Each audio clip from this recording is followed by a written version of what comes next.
Hello and welcome to The Drum. I'm Tim Palmer. And coming up, the anti-government protests intensify in Egypt. Will the mood spread to other countries in the Middle East? And how far will the Prime Minister budge to make a deal with crossbench MPs on the flood levy? And finally, should politicians and their staffers be drug tested? Our panel tonight, Shane McLeod from ABC Radio Current Affairs, David Hetherington from the think tank Per Capita, and in Melbourne, Tim Wilson from the Institute of Public Affairs. And thank you all for joining us on The Drum. Well, police have been ordered back onto the streets of Egypt where it's morning as protesters continue to defy curfews and express their anger at the president. Australia's Prime Minister Julia Gillard has just announced plans to make a plane available to evacuate Australians from Egypt because of the deteriorating security situation. US Secretary of State Hillary Clinton has reinforced her message for a transition to a different kind of democracy, saying stability rests on responding to the needs of the Egyptian people. We believe that democracy, human rights, economic reform are in the best interests of the Egyptian people. Any government that does not try to move in that direction cannot meet the legitimate needs of the people. And in the 21st century, it is highly vulnerable to what we have seen in the region and beyond. People are not going to stand by any longer and not be given the opportunity to fulfill their own God-given potential. Well, architect Sharif Morsi was among the protesters on the streets of Cairo, where he spoke to the ABC's Phil Williams. The only way he could rule for that long is through fear. Now the fear is completely gone. Completely gone. So he doesn't have this apparatus anymore. Okay, it's been cooking for some time now. I mean, it's been cooking. There's been major events in the past even 2-3 months. And Tunisia, of course. And suddenly that's it. I mean, people, it's a popular movement. And I think people spontaneously, realize that's the moment. Well, Omar Mustafa from the Australian-Egyptian Friendship Association says the protesters could dig in for a long time yet. I'm on the phone with people from the other side all the time. They're not ready to go home. They're not going to go home. They're very high-spirited. You talk to someone and say, hey, I'm not dead there. I just lost an eye. I'm going on. I'm struggling. He's going to be down. So, yes, there's going to be some more bloodshed, unfortunately. But Hosni Mubarak is leaving the place. Well, Hosni Mubarak, Shane McLeod, seems to be the person who this is all about. It's a very personal demonstration at this stage. I've got to ask, he doesn't appear to be in Cairo. He doesn't appear to be in Alexandria, where the biggest protests and deaths have taken place. Where is the president? Well, the rumour is he's in Sharm el-Sheikh, a resort town over on the coast, and that might make a bit of sense because he has a fairly secure compound there inside a sort of a golf estate. I gather it's where he's hosted a number of international negotiations and the like. So if he was to be anywhere, and there's certainly people who live in that part of the world seem to think that he's about, although it's a bit hard to go out and check, and certainly if you go to the airport, it's hard to tell which of the planes might be his. David Hetherington, I mean, if Israel's own security people missed what was happening in their neighbour Egypt, it's hard for us to have expected it. But while this is a new political entity that's arisen here, following on from Tunisia, it's an old one at the same time, isn't it, the Arab people? That's right. I mean, there's that well-worn cliche, the Arab street, but what we're seeing here is the Arab street live and in action. And I think, no one would have thought 3 weeks ago that a single protest, kind of self-immolation by a fruit seller in Tunisia would have led to a kind of domino effect across the region. And you mentioned Israel there. I think one of the factors at play here is there's a really delicate security architecture in place that stretches from Egypt across Israel through Syria and Jordan. And, a lot of capitals around the world will have their eye on what's going on here. Tim Wilson talking about that, about what is going on in terms of a change of balance there. The President Mubarak's letter to the new Prime Minister, Ahmed Shafiq, blamed Islamic influences for the riots. Now, obviously, the nature of the early part of the riots, we didn't really see that. But are things changing? And is that a concern for you, that we might be seeing a different kind of element creeping into this potential revolution?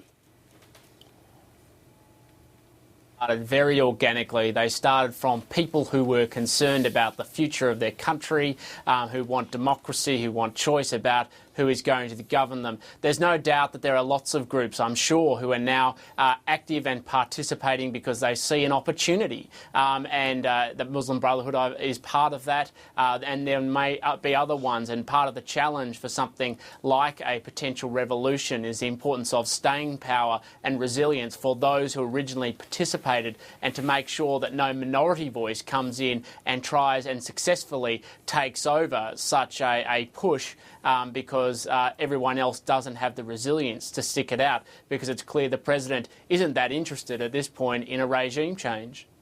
In the last 24 to 48 hours, Shane McLeod, we've seen some sort of change in the mood on the streets, largely because the police abandoned the streets. We've seen criminals enter the streets as a result, but at least the army, who do have a lot of affection from the people and some level of loyalty, the biggest organisation in Egypt ahead of the Muslim Brotherhood. How long before, though, the army's presence in the streets starts chafing as well on these protests? This is, I think, really the question over the next few days is how the security forces interact with this. I mean, we saw those reports of the police effectively withdrawing from the streets, and now they appear to be back on the streets. At least they've been ordered to be back on the streets. And the military, I'm thinking of some of the reports we've seen from our reporters over there. Ben Knight was showing that army truck, which was actually giving people lifts around the square during the protests. So there is that.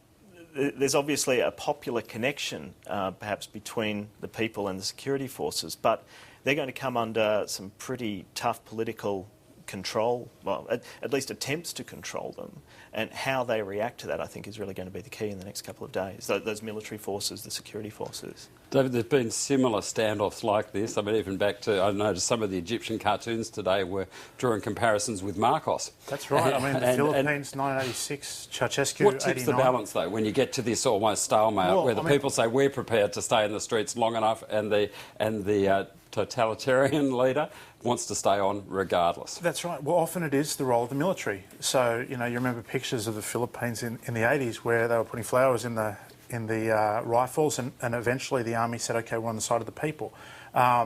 You get the kind of the peaceful revolution in Ukraine in 2005, again, where the military decides to take to side with the people effectively. One of the interesting dynamics here is that the security forces don't necessarily act as one. So the police and the army and the military in Egypt are seen as two quite different bodies, and the military viewed very favourably by the people, the police a lot less so. And so, as you say, the military is an extremely big and powerful organisation. Where they land in all this, I think, will significantly determine the outcome.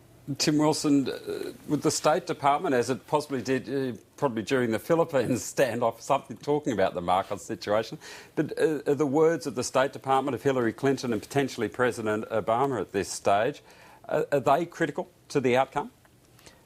Well, I think they are. I think we just talked about the role of the military and where it is going to sit, and what side it's ultimately going to come down on. And they're, as much as anything else, going to want to be on the winning side, which is hardly surprising. And that means our role, and I say that in sort of Western democracies, and what we send out, the messages we send out in terms of both the strength and our commitment to be prepared to be part of the solution for whatever that is, are critical. And at the moment, Hillary Clinton's words are, I would say, important, probably not strong enough, and perhaps a little bit guarded, because I do agree with the sentiments, but I think we should be rattling the cage much more, which is more likely to both get the government to look at its options about reform, but also perhaps to get the military in the end to say, well, we're with the people, we demand change, and there might be a very positive and constructive outcome for democracy for the country and for the promotion of free rights and individuals. Because the Americans have reason to be cautious about that, don't they, Tim Wilson? Jimmy Carter made comments like that when the anti-Shah demonstrations were taking place in Iran, very much giving comfort to the demonstrations, very much telling the government not to act, but very much ending up with a situation that wasn't in his interests. I'm not disagreeing that they need to be cautious and they need to time their language carefully, and I hope Certainly WikiLeaks shows that there has been a lot of collection of information of US agencies around the world, and I hope they're continuing to keep good information on how this issue is developing. So I'm not doubting that Hillary Clinton has access to lots of information and her decisions are well informed. I just hope that we hear something a bit stronger when it's appropriate to make sure that as much is done as possible to support those who want a democracy in Egypt, fundamentally. David, does it worry you what kind of democracy that might be if there was a revolution, given, for example, the fact that Egypt is the key ally on paper, treaty with Israel, unpopular. A lot of protests are holding up signs which include a Star of David, with Hosni Mubarak's face with the Star of David on, accusing him of treason. Is that a concern to this delicate architecture you talk about? No doubt it's a concern. And when you hear that the Muslim Brotherhood are acting as a kind of a pivotal force here, and when they've come out in favour of el-Baradei as the putative kind of successor to Mubarak and opposition leader in waiting, if you like, you've got to ask yourself hard questions about the type of democracy Egypt might end up with.